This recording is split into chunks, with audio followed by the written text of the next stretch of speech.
जय श्री श्याम। आज की क्लास है मिसलेनियस कॉमन मिस्टेक्स, अर्थात जो वाक्य में एरर होगी वो किसी भी टॉपिक से हो सकती है।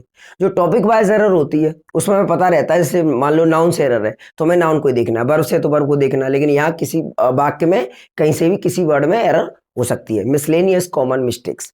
ठीक, अब इस क्लास में आपके लिए क्या क्या है, प्रत्येक सेंटेंस का ब्रेकडाउन। ब्रेकडाउन क्या होता है? एनालिसिस, अर्थात विश्लेषण। मतलब प्रत्येक क्वेश्चन को केवल आंसर नहीं बताया गया है, उसके रूल्स को एक्सप्लेन किया गया, डिटेल्ड एक्सप्लेन किया गया है। रीजन, ताकि अगर सेम क्वेश्चन मिले तो वो भी ठीक है, अगर सेम ना मिले, उससे मिलता जुलता मिले तो आप उसे भी आसानी से कर पाओ। यही मोटिव रहता है प्रत्येक क्लास का। मोस्ट एक्सपेक्टेड मतलब आने की उम्मीद, एंड रिपीटेड मतलब एसएससी में क्या होता है, क्वेश्चन रिपीट होते हैं, आपको पता है। तो ये भी कोशिश की गई है कि क्वेश्चन रिपीट हो या ये ऐसे क्वेश्चन आ सकते हैं, उनको रखा गया है। सिंटेक्स क्लास 3, ठीक है, और ये तीसरी क्लास है। इससे पहले मैं 2 क्लास कॉमन एरर्स की डाल चुका हूं, लिंक आपको डिस्क्रिप्शन में मिल जाएगी, आप उन्हें भी देख सकते हो और इसे देखें। क्लास अच्छी लगे तो कमेंट करो, लाइक करो, वीडियो को शेयर करो। पर बिलीव मी, 50 क्वेश्चन है और प्रत्येक क्वेश्चन को अच्छी तरह से एक्सप्लेन किया गया है ताकि आप आसानी से समझ सको और इस तरह के क्वेश्चन आपको मिले तो आप आसानी से उन्हें कर पाए। Thank you very much, take care, God bless you, have a nice day. चलो भाई, पहला प्रश्न देखते हैं। Neither he nor I are in the wrong. जो इन द रॉन्ग है वो एक फ्रेज है जिसका मतलब होता है गलती पर, ठीक है, रेस्पॉन्सिबल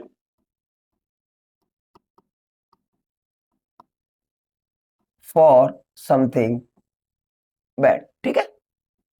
अब गलती क्या है? Neither nor. When two subjects joined by neither nor, either or nor, not only but also the verb comes according to its nearest subject. अर्थात जब दो subject neither nor, either or nor, not only but also जुड़े हो तो verb जो verb के नजदीक subject होता है, सबसे नजदीक होता है, उसके अकॉर्डिंग आती है। और सबसे नजदीक क्या है? आई है। आई के साथ क्या आएगा? एम आएगा, आर का प्रयोग नहीं होगा। Neither he nor I am in the wrong, ठीक है। Next, the girl who plays well she will get a prize. गलती ढूंढिए। The girl who plays well she will get a prize. लड़की जो अच्छा खेलती है वह इनाम पाएगी। तो वह कहने की कोई जरूरत नहीं थी। ऐसे टॉपिक को कहा जाता है सुपरफ्लुअस। क्या कहा जाता है भाई साहब? सुपरफ्लुअस। इसकी 2 वीडियो मैंने डाली, एक रूल वाली है, प्रैक्टिस वाली है, लिंक आपको डिस्क्रिप्शन में मिल जाएगी, वहां जाके देख सकते हो। या इसको हम कह सकते हैं अननेसेसरी, कुछ ऐसे शब्द का जोड़ना जिनकी कोई जरूरत नहीं होती है। Let's take another example. He came at 8 AM in the morning, ठीक है भाई। एक बात बताओ, अब यहां एएम, एएम का मतलब होता है एंट मेरिडियम, सुबह, ठीक है, पूर्वाहन, दोपहर से पहले वाला समय। अब इन द मॉर्निंग भी सुबह है तो इसकी कोई आवश्यकता नहीं थी। या फिर एक काम करो आप, 8 o'clock इन द मॉर्निंग, ऐसे कर लो, ठीक है, कुछ भी कर सकते हो। तो इसको सुपरफ्लुअस कहा जाता है। तो यहां सी का प्रयोग नहीं होगा। The girl who plays well will get a prize. Next, both girls have not come. देखो, दोनों लड़कियां नहीं आई है, हिंदी में सही लग रहा होगा लेकिन नहीं है। बोथ एक पॉजिटिव वर्ड है, बोथ एक पॉजिटिव है। बोथ का नेगेटिव होता है नीदर। क्या होता है? नीदर। तो यहां होना चाहिए neither of the two girls, neither of the two girls. और नीदर के बाद नाउन प्लूरल आएगा, वर्ब सिंगुलर आएगी, has come, has come.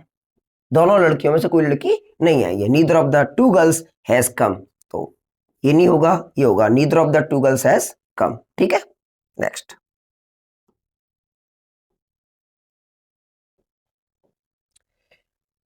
He behaved cowardly.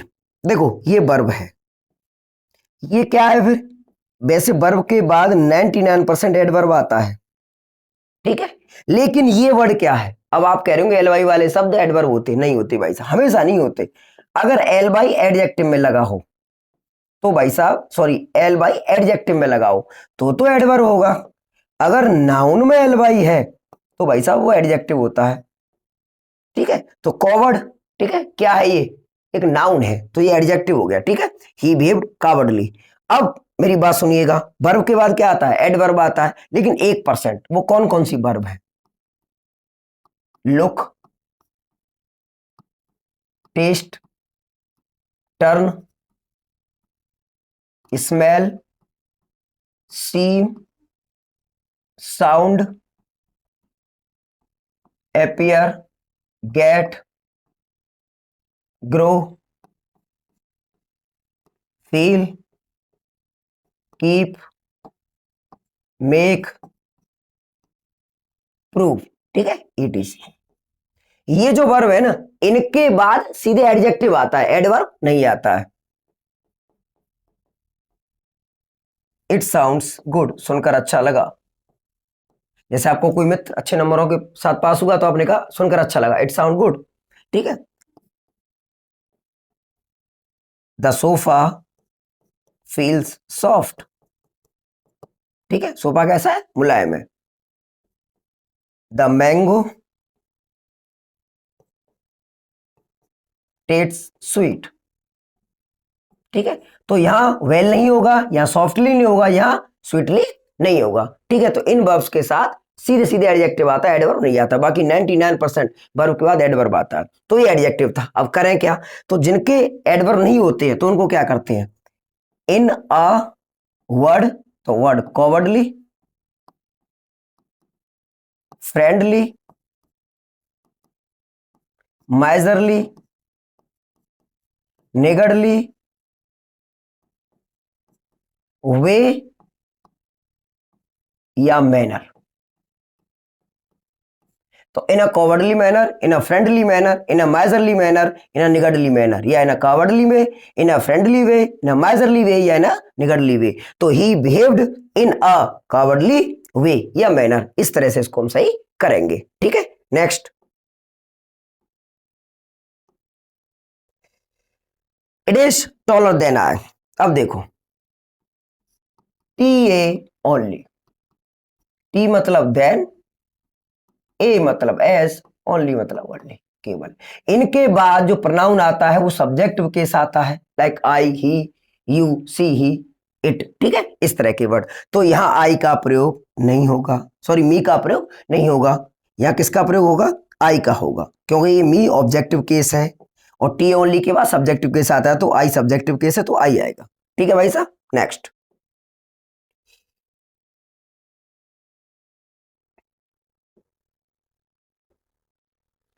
I thought it was him. अब देखो, बी के बाद सब्जेक्टिव केस आता है, बी मतलब इज, एम, आर, वॉज, वर, और बी, इनके बाद सब्जेक्टिव केस आता है, ठीक है। जैसे इट कुड बी, ही, सी, इस तरह से, ठीक है। हिम नहीं आएगा और हर नहीं आएगा, ठीक है, ये गलत है सब्जेक्टिव केस। तो यहां हिम की जगह ही आएगा। I thought it was he, subjective case आएगा, is, am, are, was, were. Next, he is a man whom I think deserves encouragement. Deserve माने योग्य होना, इनकरेजमेंट माने प्रोत्साहन, प्रोत्साहन, ठीक है। अब ही इज अ मैन, अब देखो इसका सीधा फंडा, जितने करता उतनी बर्व, जितने करता उतनी बर्व, तो हुम आता है, और करता कम पड़े तो हुम आता है। अब देखो इसका ही करता हो गया, थिंक का आई हो गया, ये बर्व बची, एक करता कम पड़ रहा है। हुम क्या होता है, ऑब्जेक्ट, हु किसको दिखाता है, सब्जेक्ट को, तो यहां क्या आएगा, हु आएगा। जितने करता उतनी बर्व, तो हुम आता है, करता कम पड़े तो हु आता है। ये ट्रिक हमेशा काम रहती है। Ganges flows in the way of Bengal. Flow माने पानी का बहना, और ब्लो माने हवा का बहना, ब्लो माने हवा का बहना, ठीक है। पहली बात, ब्रिटिश में, हमारे यहाँ इंग्लिश में गंगा कहा जाता है, वो गैंजेस बोलते हैं, और कोई भी नदी का नाम हो, ठीक है, तो द का प्रयोग करते हैं। The Ganges flows in the way of Bengal, in the way of, ये द टाइपिंग मिस्टेक है, Ganges flows in the way of Bengal, ठीक है। या the Ganga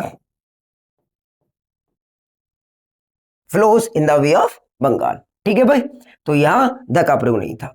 next, the man is a social animal. बताओ क्या गलती है, देखो जब मैन, वुमन और मैनकाइंड ये रिप्रेजेंट अ क्लास, पूरी जाति की बात करें, रिप्रेजेंट अ क्लास, पूरी जाति की बात करें, ठीक है।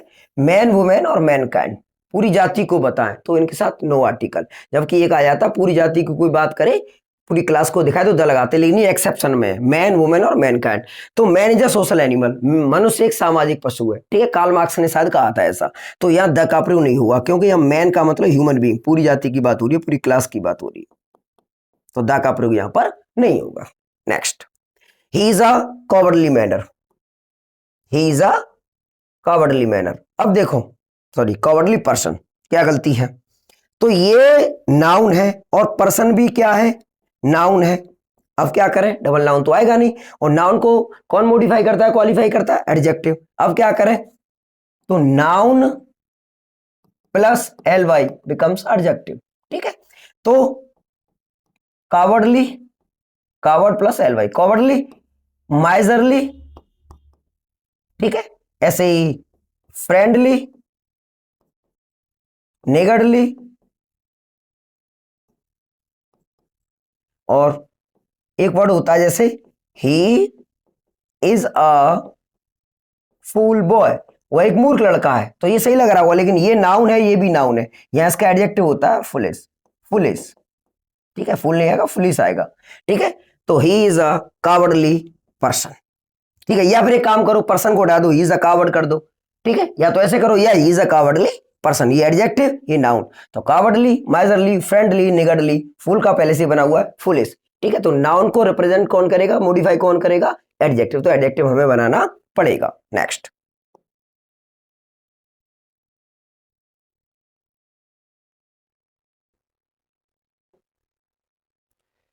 nobody in their senses would have done, इंडेफिनेटिव pronoun, nobody, somebody, anyone, anybody, everyone, everybody, ये सिंगुलर वर्ब लेते हैं, सिंगुलर pronoun लेते हैं, क्वेश्चन टैग में ये प्लूरल होते हैं, तो यहां हिज का प्रयोग हुआ, ना कि देयर का, सिंगुलर हुआ, nobody in his senses would have done, senses माने ज्ञान इंद्रिया, तो देयर की जगह हिज का प्रयोग हुआ, सिंगुलर pronoun का प्रयोग होगा।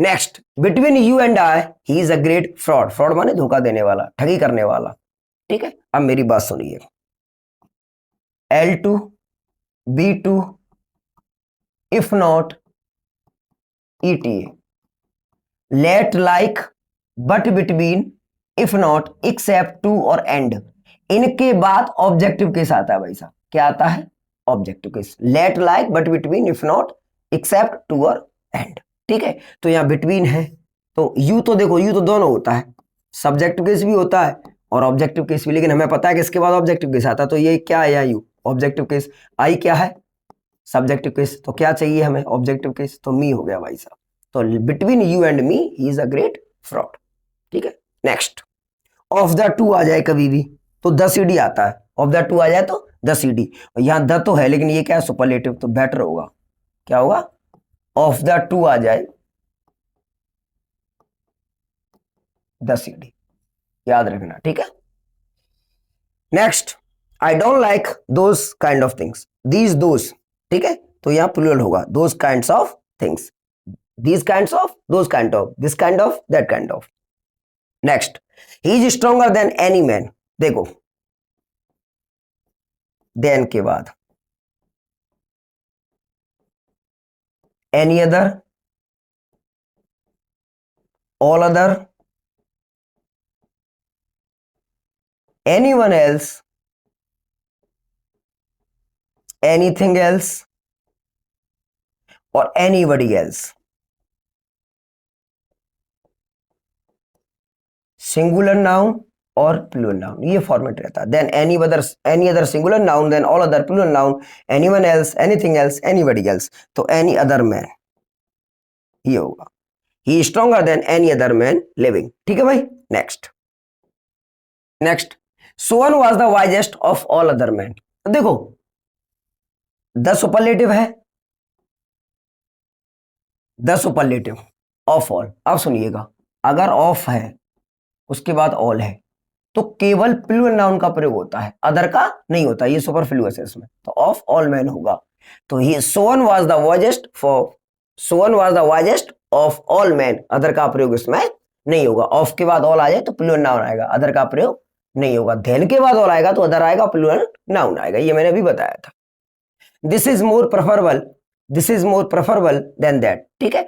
अब प्रेफरेबल ये अपने आप में एक कंपैरेटिव वर्ड है, इसके साथ मोर का प्रयोग नहीं होता है और टू का प्रयोग होता है, ठीक है, तो this is preferable to that, ना मोर आएगा और उसके बाद देन नहीं आता, टू आता है। ठीक है भाई। Next, the secretary and the treasurer, सचिव और कोषाध्यक्ष इज डेट। एंड के साथ दो नाउन जुड़े हों, एंड के साथ दो नाउन जुड़े हों और पहले नाउन के साथ आर्टिकल हो, ए एंड द या माय हिज पजेसिव एडजेक्टिव हो, तो सिंगुलर वर्ब आती है। अगर दोनों के साथ आर्टिकल है या पजेसिव केस है तो वर्ब कैसी आती है, प्लूरल आती है। तो यहां दोनों के साथ है भाई साहब, दो अलग अलग लोग हैं, सचिव और कोषाध्यक्ष, तो आर आएगा। सचिव भी मर चुका है और कोषाध्यक्ष भी मर चुका है, आर का प्रयोग यहां पर होगा। Next, he was the orator and the statesman, orator public वक्ता, अच्छा पब्लिक वक्ता, और स्टेट्समैन राजनीतिज्ञ। ठीक है, अब यहां देखिए, यहां पर्सन कितने हैं, एक, तो यहां तो हमने वर्ब को चेंज किया, अब यहां वर्ब को चेंज नहीं करेंगे क्योंकि यहां पहले से सब्जेक्ट है, ही वॉज, इसको चेंज नहीं कर सकते, वर्ब नहीं कर सकते। अब फिर ही को चेंज करना पड़ेगा, तो हमारे पास एक फॉर्मूला और भी है कि अगर सिंगल को दिखाना है तो हम पहले के साथ आर्टिकल लगाना है, तो हम करेंगे ही was the orator and the statesman, तो इस द को हटा देंगे, तो ही was the orator and statesman of his as, वो अपने समय का पब्लिक, अच्छा पब्लिक वक्ता भी था और राजनीतिज्ञ भी था। अब ऑरेटर के बारे में आपको बताऊं, ऑरेटर क्या होता है, अ स्किल्ड, ये वन वर्ड के रूप में आपको देखने को मिलेगा, अ स्किल्ड एंड एलोक्वेंट पब्लिक, ठीक है, स्पीकर। एलोक्वेंट क्या होता है, वेल स्पोकन, एलोक्वेंट होता है वेल स्पोकन। या एक और वर्ड है आर्टिक्यूलेट, ये आपको एसएससी में मिल जाएगा देखने को, आर्टिक्यूलेट, साफ सुथरा कहने वाला, ये वन वर्ड के रूप में मिलेगा। ठीक है, he was the orator and statesman of his age. ठीक है भाई। Next, I prefer this book than that book, इसके बारे में बात करूंगा आपसे। प्रीफर, नाउन टू नाउन या जेरन टू जेरन, जेरन बनता है V1 प्लस ING, हिंदी पहचान नानी ने, इन्फिनिटिव टू V1 पहचान वही सेम होती नानी ने। ठीक है, ये तो जैसे I prefer coffee to tea, then का प्रयोग यहां पर नहीं होगा। ठीक है, let's take another example, I prefer walking gerunds to running, तो यहां पर देन का, टू का प्रयोग होगा, देन का प्रयोग यहां भी नहीं होगा। ये तो कहानी थी टू की कहानी। ठीक है, प्रीफर के साथ। अब एक और एग्जांपल इसका लेते हैं, prefer to V1 then rather than V1, ये ध्यान रखना। जैसे I prefer to read a book, ठीक है, rather than watch TV, watch TV, watch the TV नहीं होता है, कह रहा हूं और बता दूं, वॉच द टीवी नहीं होता है। तो I prefer to read a book rather than watch TV, 2V1 rather than V1। ठीक है, दो कंडीशन होती है, तो यहाँ क्या होने वाला है, टू होने वाला है। बताने को मैं यहाँ टू बता देता, काम करता हूं, ठीक है ना, मैं पूरे सेंटेंस का ब्रेक डाउन करना है, मतलब कंप्लीट सेंटेंस को एनालिसिस करना। Yesterday night he came to dine, dine मतलब, डाइन का नाउन है डिनर, रात्रि भोजन। ठीक, डाइन रात्रि भोजन करना, ये वर्ब है, ये नाउन है। ठीक है, yesterday night he came to dine with us, गलती क्या है देखो बताऊंगा आपको। टुडे का मतलब होता है दिस डे, इसके ऊपर मैंने वीडियो बनाई है, लिंक आपको मिल जाएगी। ठीक है, डिस्क्रिप्शन में आपको जाके देख सकते हैं, टुडे दिस डे।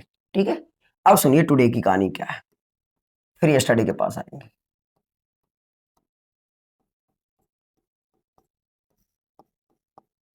अगर टुडे के साथ मॉर्निंग आफ्टरनून इवनिंग आए तो हम लगाते हैं दिस मॉर्निंग, दिस आफ्टरनून और दिस इवनिंग। ठीक है, और अगर नाइट है तो टू नाइट बोलते हैं, तो दिस का प्रयोग हम नहीं करते हैं। ये कहानी टुडे के साथ लागू होती है, today morning this morning, today afternoon this afternoon, today evening this evening, today night tonight. ठीक है, लेकिन अगर हम यही कहानी यस्टरडे के साथ यूज करें तो क्या करें? मॉर्निंग, आफ्टरनून, इवनिंग और नाइट। तो यहां तो सेम रहता है यस्टरडे तीनों के साथ, मॉर्निंग, आफ्टरनून और इवनिंग, लेकिन यस्टरडे नाइट को बोला जाता है लास्ट नाइट। क्या बोला जाता है भैया? Last night. तो यहां गलती क्या थी? Last night.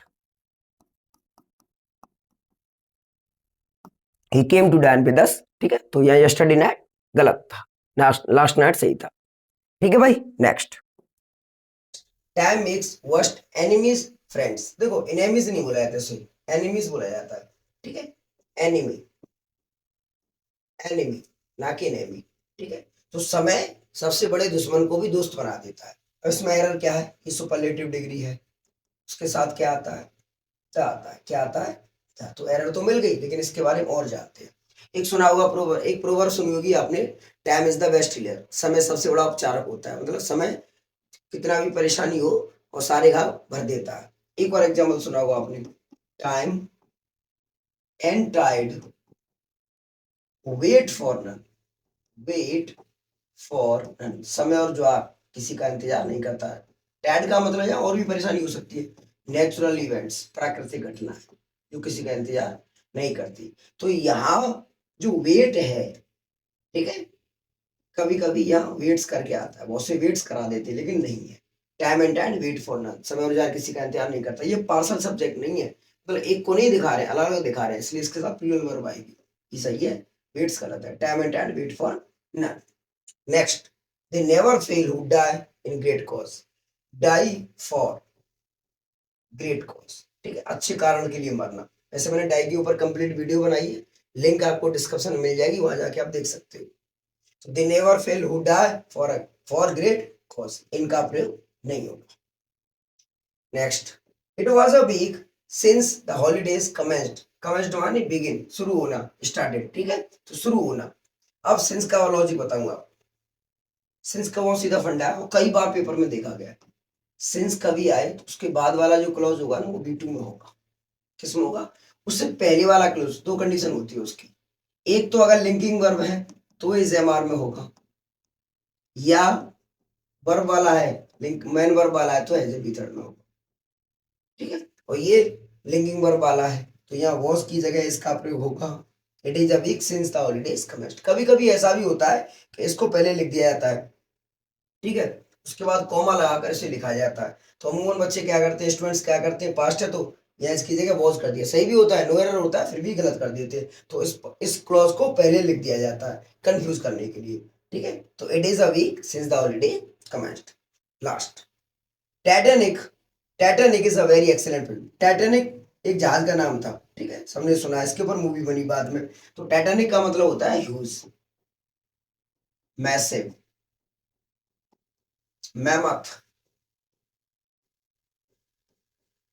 ठीक है, और जाइगेंटिक, इनॉर्मस,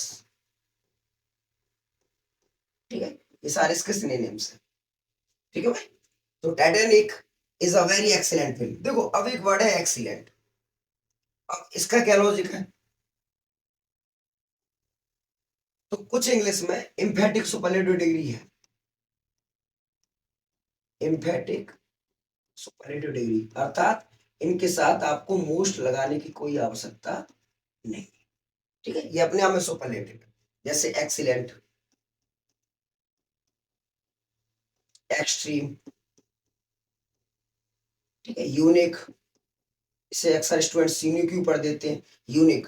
देखो क्यू यू ई और जी यू ई, क और ग, जैसे प्लेग, प्लेग थोड़ी पढ़ा जाएगा, लीग, ठीक है, इस तरह से। तो unique, complete, entire, universal, ideal, ठीक है, राइट, रॉन्ग, परफेक्ट, इस तरह के वर्ड है कि अपने आप में सुपरलेटिव है, इनके आगे मोस्ट लगाने की कोई आवश्यकता नहीं है, ठीक है। अगर इनके साथ सिंगुलर नाउन है, जैसा कि यहाँ पर है, तो आप आर्टिकल ए एन का प्रयोग कर सकते हैं। तो यहाँ वेरी का प्रयोग नहीं होगा, और एक्सीलेंट है तो ए भी नहीं आएगा, तो एन एक्सीलेंट फिल्म। ठीक है, ये सारे एम्फेटिक सुपरलेटिव है, इनके साथ ए एन कब आएगा, तो सिंगुलर नाउन आएगा। अगर इनके साथ वेरी लगा हुआ वो गलत होगा, और नाउन नहीं होगा तो एन का प्रयोग नहीं होगा, और मोस्ट का प्रयोग इनके साथ नहीं होता। ये अपने आप में एम्फेटिक सुपरलेटिव डिग्री है। ठीक है भाई, thank you. He not only lost his ticket but also his luggage. देखो इसमें क्या होता है, नॉट ओनली, इधर और, इस तरह के जो कंजक्शन आते हैं तो बाद वाले वर्ड को देखा जाता है कि बाद वाला वर्ड क्या है। अब यहाँ नाउन है लगेज, ठीक है, और यहाँ वर्ब को रिप्रेजेंट कर रहा है, तो ये भी नाउन को रिप्रेजेंट करेगा। तो he lost not only his ticket but also is luggage. Luggage माने सामान। एक लगेज में आपको एरर ऐसे भी मिल जाती है, लगेजेस करके, जो कि नहीं होता है। ठीक है, तो he lost not only his ticket but also is luggage. ठीक है भाई, नेक्स्ट, प्लीज एक्सेप्ट। ये प्रीपोजिशन होती है, और यहां में वर्ब चाहिए, एक्सेप्ट। क्या होती है, except. Please accept my best wishes. ठीक है, मेरी शुभकामनाएं, बहुत अच्छी शुभकामनाएं आप स्वीकार करिए, तो एक्सेप्ट आएगा, एक्सेप्ट नहीं आएगा। What is the use of him coming. कभी भी जीरंड केस आए, ठीक है, तो उसके साथ ऑब्जेक्टिव केस नहीं आता, पजेसिव एडजेक्टिव लाइक हिज। ठीक है, जैसे आई माइंड योर कमिंग हियर, अर्थात मुझे तुम्हारे आने से प्रॉब्लम है, तो योर ये जेरंड केस हो गया। ठीक है, next, walk in the garden the gate suddenly open. अब देखो गेट अचानक खुल गया, तो वॉक कौन कर रहा था, गेट कर रहा था। ऐसे वाक्यों को डेंगलिंग पार्टिसिपल या मिस रिलेटेड पार्टिसिपल कहा जाता है। तो वाइल आई वॉज या while we were walking in the garden the gate suddenly open, इस तरह से हम इन्हें कर सकते हैं। Do it like I do. Like एक प्रेपोजिशन है और एज एक कंजक्शन है, तो एज का प्रयोग होगा, लाइक का नहीं होगा। अब लाइक के बारे में बताऊं आपको एक और example. I am like you, मैं आपके जैसा हूं। ठीक है, और आई लाइक यू, मैं आपको पसंद करता हूं। तो ये यहाँ वर्ब है और यहाँ एक प्रेपोजिशन है। ऐसे क्वेश्चन एनडीए में आते हैं, हालांकि इस बार जो एनडीए है उसमें ऐसे क्वेश्चन नहीं आए। ठीक है, तो आई एम लाइक यू और आई लाइक यू, ये वर्ब है, ये प्रेपोजिशन है यहाँ पर। Next,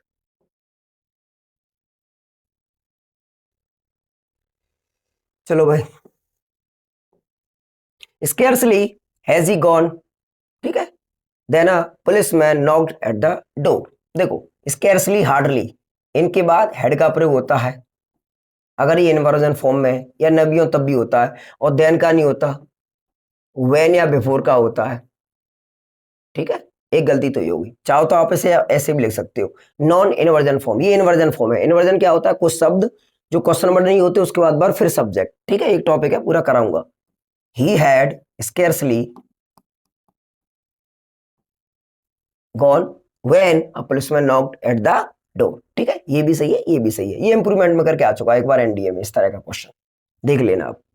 this is as good if not better than that. अब देखो ये तो कंपैरेटिव केस है, तो इसको हमें पूरा करना पड़ेगा। क्या करना पड़ेगा, as good as, if not better than that. ये पूरी कंपैरेटिव पॉजिटिव डिग्री बनानी पड़ेगी, कंपैरेटिव आपके पास है, इस तरह से सही होता है।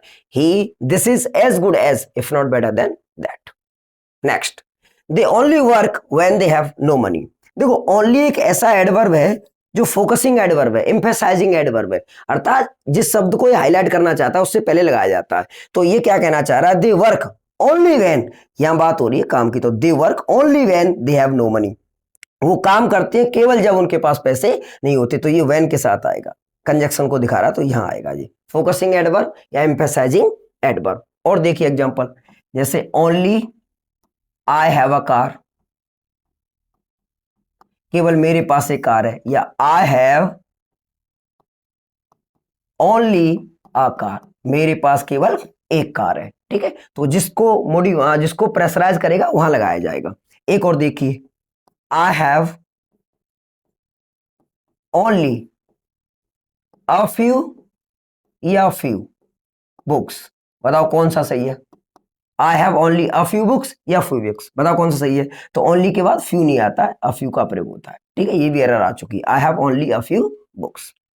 Next, the hall is full there is no place. न तो प्लेस आता है न स्पेस आता है, ऐसी जगह पर रूम का प्रयोग होता है। किसका, रूम का। न स्पेस न place. There is no room in the room, कमरे में कोई जगह नहीं है। There is no room in the bus, bus में कोई जगह नहीं है। There is no room in the compartment, मतलब ट्रेन का, रेलगाड़ी का डिब्बा, ठीक है। तो the hall is full, there is no room for any more, किसी के लिए और जगह नहीं है। All should die one day और अनदर, मतलब प्रत्येक को एक दिन मरना है, आज एक दिन या दूसरे एक दिन। तो भाई साहब शुड का प्रयोग नहीं होता है, मस्ट का प्रयोग होता है, मैडेंटरी, ठीक है। अर्जेंसी दिखाने के लिए, नेसेसिटी के लिए, रूल्स एंड रेगुलेशंस के लिए, कोई काम होना ही होना है, अनिवार्य। मस्ट का मतलब ही होता है मैडेंटरी, अनिवार्य। तो all must die, all must die, ठीक है भाई, ये कहानी थी। चलो नेक्स्ट, चलो भाई नेक्स्ट देखते हैं अब। He came by the 10:30 o'clock train. एक बात बताओ, 10:30 ट्रेन, ये अपने आप में वर्ड है, तो ओ क्लॉक की जरूरत नहीं है। 30 दिखाता है हाफ पास्ट को, ओ क्लॉक दिखाता है पूरे बजे को, तो 10:30 ट्रेन होगा, ठीक है। अब इसके बारे में समझो, ठीक है। ये होता है ओ क्लॉक, इसका मतलब होता है ऑफ द क्लॉक, पूरे बजे के लिए। इसका मतलब होता है a quarter past, a quarter past सवा के लिए, आधे या साढ़े के लिए होता है हाफ पास्ट, और पौने के लिए होता है a quarter to, a quarter to, ठीक है। जैसे 3:15 बजे है, it is a quarter past 3, ठीक है। अब 3:45 बजे हैं, it is a quarter to 4, it is a quarter to 4, ठीक है। तो पूरे बजे o'clock, a quarter past, half past या क्वार्टर टू, ठीक है। तो यहां 10:30 ट्रेन होगा। Next, he married with an Indian lady. देखो मैरिड जब एक्टिव वॉइस में हो तो उसके साथ नो प्रेपोजिशन, तो विद का प्रयोग नहीं होगा। ही मैरिड एन इंडियन लेडी, ठीक है। अब मेरी बात सुने आप, अगर पैसिव वॉइस में हो तो क्या होता है, जैसे Ram was married to Sita, ठीक है। तो राम और सीता अगर मेल है, ठीक है, पहले मेल है और बाद में फीमेल है तो टू आएगा, और पहले फीमेल है बाद में मेल है तो विद आएगा, ठीक है। तो Ram was married to Sita या Sita was married with Ram. एक बात और, जैसे मान लो सेंटेंस है वो अगले वर्ष विवाह करेगा, तो ही will get married next year, next year. ऐसी कंडीशन में get married, got married, got married. जैसे Sohan and Sonam got married last year, अर्थात सोहन और सोनम ने पिछली वर्ष शादी की। इस कंडीशन में get married, got married, got married का प्रयोग करते हैं, ठीक है। और पहले मेल आएगा तो टू, और पहले फीमेल आएगा तो विद, ठीक है, ठीक है भाई। तो विद आएगा फिर, और एक्टिव वॉइस में कोई प्रेपोजिशन नहीं आएगी, तो he married an Indian lady. Next, he was prevented, he was prevented to get, he was prevented to go out. Prevented, provided, इनके बाद फ्रॉम आता है, और प्रेपोजिशन के बाद जेरंड केस आता है, फ्रॉम गोइंग आउट, ये होगा सही। He was prevented from going out, ठीक है, प्रिवेंटेड टू नहीं होगा। Next, no sooner he had return then he went out. ये इन्वर्जन में होता है भाई साहब, तो no sooner had he return, और नो सूनर के बाद THEN नहीं आता है, THAN आता है, नो सूनर देन, ठीक है। तो no sooner had he return then he went out. It is too much hot today, अब इसमें क्या गलती है, अब मेरी सुने। टू मच, इसके बाद टू मच या टू मैनी, तो नाउन आता है। अब ये हॉट क्या है, ये एडजेक्टिव है, फिर क्या करें, और मस्ट टू उसके बाद एडजेक्टिव आता है, तो it is much too hot today, it is much too hot today. Too much too many के बाद नाउन आता है, और मस्ट टू के बाद क्या आता है, एडजेक्टिव आता है, ठीक है। तो पोजीशन की गलती थी इसमें।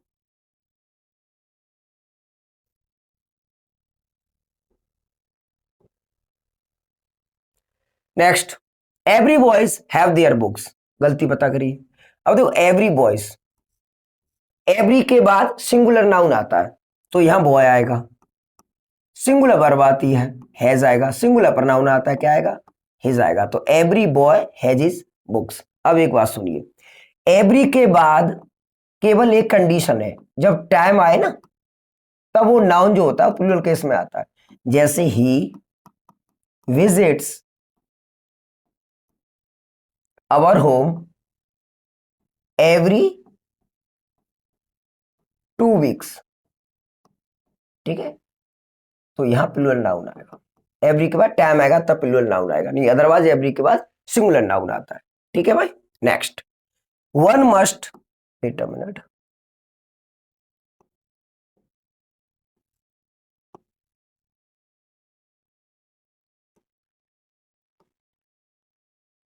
Next, one must obey to his parents. One एक इंडेफिनिट प्रोनाउन है, प्रत्येक क्या कोई, प्रत्येक क्या कोई, ठीक है भाई। और इसके साथ हिज नहीं आता, क्या आता है, वंस आता है, ये वाला, ना कि ये वाला वंस, ना कि ये वाला वंस, ये आता है ना, ये आता है ना, ये आता है, एक बार एनडीए में आ चुका है। अब एक बात सुनिए ध्यान से, one of the noun plural, verb कैसी, सिंगुलर, प्रोनाउन भी कैसा आएगा, सिंगुलर। ऐसे ही देम, अस, यू, प्रोनाउन भी प्लूरल लेकिन वर्ब कैसी आएगी, सिंगुलर, और प्रोनाउन भी सिंगुलर, केवल हिज आएगा। यहां हिज हो सकता है अगर मेल है तो, हर फीमेल, और common gender like animal, birds, baby, इस तरह के हो तो इट्स आएगा। ठीक है, तो ये पूरी कंडीशन हो गई यहाँ, और केवल वन आएगा तो वंस आएगा। नेक्स्ट भाई, he asked me that when I return from Pune.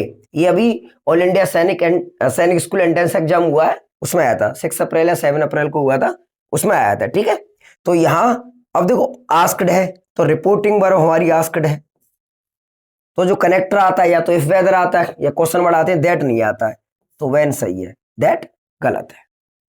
Next, the roads of Mumbai are cleaner than, ठीक है, कैलकाटा, कोलकाता या Calcutta. The roads of Mumbai are cleaner, इसमें कंपैरिजन हो रहा है रोड्स का ना कि सिटी का, तो यहां दोज ऑफ कैलकाटा। ठीक है, अब इसका एक और एग्जांपल दो बढ़िया सा, days in winter are shorter than those in summer. अर्थात जो विंटर में डेज होते हैं वो छोटे होते हैं बजाय गर्मियों के। तो यहां देखो अक्सर आपने सुना होगा दैट ऑफ और दोज ऑफ, तो ऐसा नहीं है कि यही होते हैं। अब यहां दोज इन का प्रयोग हुआ है। ठीक है, days in winter are shorter than those in summer, तो यहां ऑफ का प्रयोग नहीं हो, क्योंकि यहां पहले से इनका प्रयोग है। ठीक है मैं, नेक्स्ट, गिव मी सम ब्लटिंग। नेक्स्ट, गिव मी सम ब्लॉटिंग। अब ब्लॉटिंग पेपर होता है पूरा स्याही सोखता, ब्लॉटिंग पेपर होता है, ब्लॉटिंग अकेला नहीं होता है, पूरा वर्ड है ब्लॉटिंग पेपर, स्याही सोखता, तो यहां पेपर वर्ड को ऐड करना था हमें। ठीक है भाई। नेक्स्ट,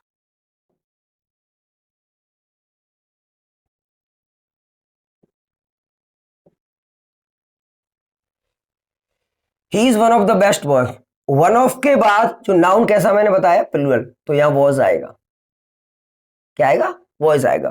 ठीक है, next, he will avail the opportunity, अवसर, अवेल माने लाभ उठाना, अवेल लाभ उठाना, ये एक रिफ्लेक्सिव वर्ब है, अर्थात इसके साथ रिफ्लेक्सिव केस आता है, तो सेल्फ केस आएगा तो हिमसेल्फ आएगा, ही विल अवेल हिमसेल्फ, और एक और खास बात इसके साथ ऑफ और आता है, तो ही will avail himself of the opportunity, वो अवसर का लाभ उठाएगा। ठीक है भाई। Next, let John and I go in the garden, तो go into the garden होगा, एक तो एरर यही है, ये तो टाइपिंग मिस्टेक है खैर। ठीक है, अब देखो लेट जॉन, देखो मैंने बताया था let like but between, let like but between L2 अभी बताया था कुछ क्वेश्चन पहले, तो लेट लाइक बट बिटवीन, इनके बाद जो प्रोनाउन आता है वो ऑब्जेक्टिव केस में आता है, क्या आता है, ऑब्जेक्टिव केस में, तो यहां मी आएगा भाई, क्या आएगा, me. Let John and me go into the garden. Next, this watch is inferior, तुच्छ, and less costly than that. ठीक है, अब देखो एंड के साथ दो अलग अलग वर्ड ऐड हो तो दोनों के साथ ये देखना पड़ता है, पैरेललिज्म बनाना पड़ता है, सेंटेंस को समांतर बनाना पड़ता है। तो लेस के साथ तो देन आता है, दैट इज ओके, लेकिन इंफीरियर एक लैटिन कंपैरेटिव है, इसके साथ टू आता है, तो आपको यहाँ टू लगाना पड़ेगा। कुछ और एग्जांपल लेते हैं इसके, जैसे इस तरह से समझो, I can and will help you. अब मान लो ये है, तो देखो यहां हेल्प V1 है, इसके साथ V1, इसके साथ V1, तो ये वाक्य सही है, I can and will help you, मैं आपकी मदद कर सकता हूं और करूंगा। लेकिन अगर मैं ये कहूं I have and will help you, क्या सेंटेंस पैरेललिज्म है, समांतर है? देखना, विल के साथ क्या आता है V1, दैट इज ओके, लेकिन इसके साथ आती है V3 पास्ट पार्टिसिपल फॉर्म, तो क्या करना पड़ेगा आपको, यहां हेल्प्ड का प्रयोग करना पड़ेगा। ठीक है, तो यहां inferior to and less costly than, वो सही था, टू हमें अलग से लगाना पड़ेगा। Next and last, he neither offended me, मैंने बताया था neither nor not only but also, ये बाद में देखना पड़ता है किस वर्ड को रिप्रेजेंट कर रहे हैं। तो यहाँ नाउन है तो यहाँ वर्ब को रिप्रेजेंट नहीं करेगा, ये वर्ब है तो यहाँ आएगा भाई साहब, प्रोनाउन के साथ आएगा, ही ऑफेंडेड नीदर मी, यहाँ आएगा, ये वर्ब को रिप्रेजेंट नहीं करेगा। He offended neither me nor my brother, उसने ना मुझे ना मेरे भाई को परेशान किया। ये 50 क्वेश्चन थे, मिसलेनियस कॉमन एरर। ठीक है, टॉपिक वाइज जो एरर होती है उसमें आसानी होती है, उसमें पर्टिकुलर वर्ड को देखना पड़ता है and then we can find, लेकिन यहाँ कॉमन एरर, इसका मतलब कहीं से भी एरर आ सकती है। तो मैंने प्रत्येक क्वेश्चन को ब्रेक डाउन किया, मतलब एनालिसिस किया अच्छी तरह से, ताकि इस तरह के क्वेश्चन आए तो ठीक है, अगर इससे मिलते जुलते क्वेश्चन मिले तो आप आसानी से उन्हें कर पाए। Thank you very much, take care, God bless you, have a nice day all of you.